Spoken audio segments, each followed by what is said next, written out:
Alors là, si on m'avait dit que pour le dernier match, la Colombie allait caler un 6-3 alors qu'ils étaient déjà qualifiés, j'aurais pas cru. Et en vrai de vrai, même si c'est une zone où tout le monde se qualifie, il s'est quand même passé pas mal de dingueries cette nuit. Et c'est du côté du Venezuela, 9 buts, il s'est passé 1 million de choses. Déjà, je vais commencer à dire bravo à cette équipe du Venezuela parce que franchement, ils jouaient leur place qualificative pour les barrages. Malheureusement, ils disputeront pas la Coupe du Monde parce que nous, on n'a aucune race. Et le Brésil non plus d'ailleurs parce qu'ils ont perdu contre la Bolivie et c'est la Bolivie qui ira au barrage. Franchement, c'est une folie. Surtout que le Venezuela avait vraiment très très bien commencé son match. Ils nous ont très vite rentré dedans. Non, franchement, offensivement, c'était très costaud. Même si sur les deux buts qu'on prend, quand même, Angulo, il était complètement à la ramasse. Et puis, t'as notre gardien qui avait des trous dans les gants. Bon, ça arrive, voilà, il y a des matchs, tout le monde fait une Karius au moins une fois dans sa vie. Donc, ouais, défensivement, c'était compliqué face à une équipe qui nous a vraiment posé des difficultés. Mais cet homme existe. Et encore une fois, cet homme, James Rodriguez.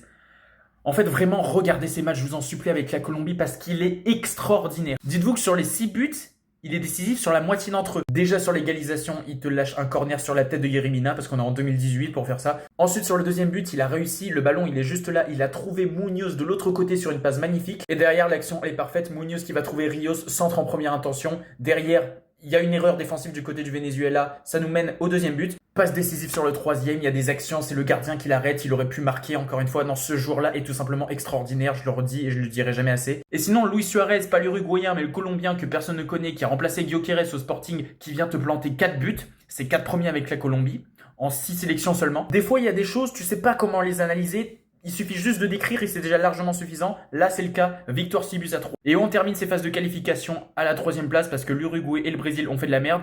On a demandé pour une fois aux Argentins de gagner pour gratter encore une place. L'Équateur a gagné. D'ailleurs, l'Équateur extraordinaire cette équipe. Mais du coup, voilà, on a la Bolivie pour les barrages. Le Venezuela, malheureusement, ils sont éliminés. Le Chili qui est dernier. Miskin. Mais du coup, branchez-vous sur la Colombie parce que franchement, quand cette équipe joue au foot, c'est tellement kiffant.